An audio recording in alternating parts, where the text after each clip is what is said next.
So what will you do if, let's say, for the first 7 years of your business life, you intended to run your own business, but for the first 7 years, you failed 5 companies. And when you started, you have 15 partners. After 7 years, 12 of them decided to look for other ventures, and 3 of you were left. What will you do? Is it time to quit, find other things to do? Or let's keep on fighting? Anyway, it's an honor for Sandy to be the title sponsor of the ACCO Award. We're just a nominee several years ago. Award sponsor last year, I think Wellness Company of the Year, and right now we're a title sponsor. It's always an honor and a privilege to inspire other Filipino companies. And of course, thank you to Rebecca and Richard. And really looking forward to a long-term partnership with this couple. So I'm proud to, me together with the Sandy family, we're proud to be part of this HSCO Award. Okay pa ba kayo? Are you excited for this event? Grabe, no? So little did you know, especially the nominees, titles, the award sponsors, ang hindi nyo lang alam, you are inspiring a lot of Filipino entrepreneurs. And of course, that's always the passion of our organization.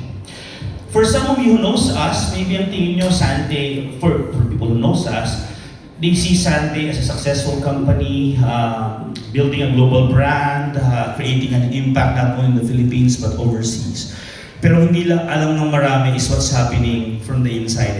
The challenges, the sufferings. Alam mo yung series of ups and downs for all of you who tried running your own business here. Whether entrepreneurship or career in the corporate world, ups and downs. There will come a point in time where you will think, is this something that I still wanted to do? Sino sa inyo, if I may ask, have faced challenges in life, in your career? Taas ang mga kamay. Ano yung feeling? Can you sleep at night? Sometimes, hindi, ano? Diba sometimes, most of the time. And if you're an entrepreneur here, sometimes whenever you wake up in the morning, you feel like, wow, I'm the best in the world. Pero sometimes, sa paggising mo, parang ang bobo-bobo ko naman. Ups and downs, right? That's what I always feel for the past, 25 years of my career. I was never born as an entrepreneur. In fact, my mom never graduated in college. My dad is an employee. I worked as an engineer for the past, way back, 7 years when I graduated in college. Until I was invited in a direct selling business, which I don't like. Diba? Kasi during those times when you talk about direct selling, or other people call it network marketing, nasa net ka pa lang, tumatakbo na yung mga tao eh. So that was me. I was invited, and little did I know that, this is something that I would like to do for the rest of my life. But my journey wasn't a simple straight line all the way to success. A lot of ups and downs. Sabi nga nila, the road to success almost always is under repair. Tama ba yun? There were more reasons to stop than to continue. Even for Sante, 19 years this coming August, series of ups and downs. I have my top distributors here. Siyempre tanong lagi nila kasi whenever they see me, it's always the positive side of Joey, di ba? The happy side. Pero sometimes, parang whenever you sleep at night, to think of this, parang, is this something that I really wanted to do pa? Kakapagod na rin eh. But at the end of the day, no. I just have to keep on moving forward. By the way, kung hindi niyo po alam, I'm a sports fanatic. I'm a triathlete, by the way. Huwag niyo na po akong tingnan, wala sa itsura. But yes, I'm a triathlete, di ba? And when you talk about triathlon, one of the dream of a triathlete is to finish an Ironman race. So an Ironman race, if some of you doesn't have an idea, you have to swim for almost 4 kilometers, and then you'll bike for 180 kilometers before you do a marathon, which is a 42-kilometer run, di ba? And when I did my first Ironman, tagal na yun, way back, alright? When I did my first Ironman, when you start swim, bike, it's all about your strength, endurance, your training. Pero when you're running na, it's all mental. When you know that you're 3 hours away, 2 hours away, it's all about mental. I can still remember my first Ironman race. Maybe 3-5 kilometers na lang before I cross the finish line. Sobrang pagod ka na, you're just running and walking. And all of a sudden, I saw a post by one of the spectators. Sabi ron, pain is temporary. Have you heard of that? Pain is temporary. But Facebook post will last forever. Sabi Ginanahan uli ako. But bottom line is this. I was thinking that time, why am I doing this?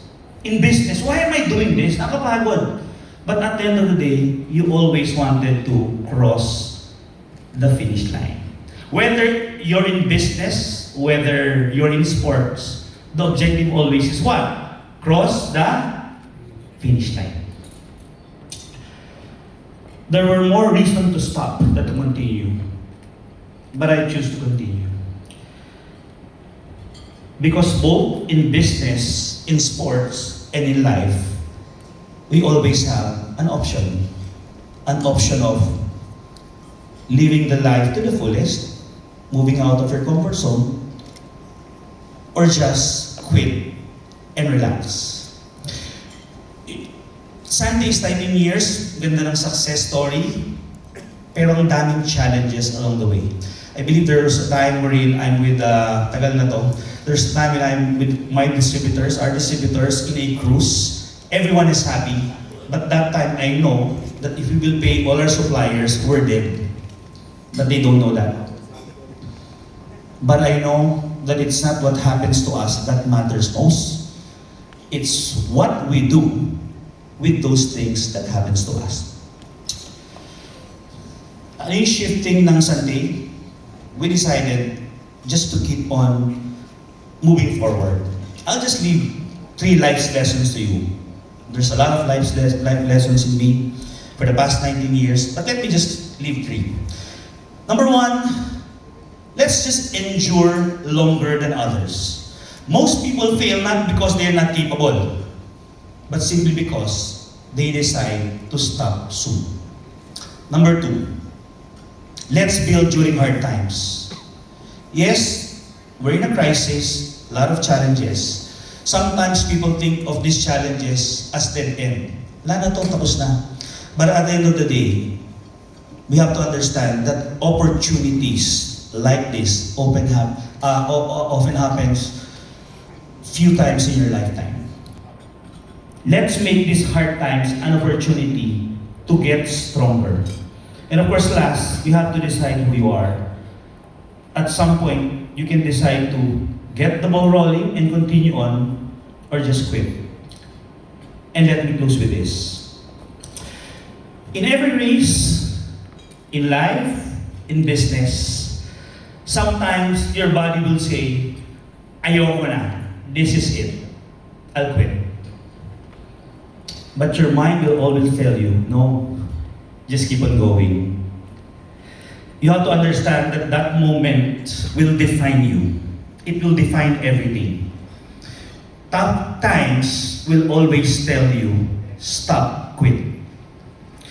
Tough times will always test you, will always challenge you, and will make you question everything. But I challenge all of you here right now, whether you're into business, employment, or future entrepreneurs, just hold on, stay in the game, and continue to believe. I believe that very soon, your time will shine.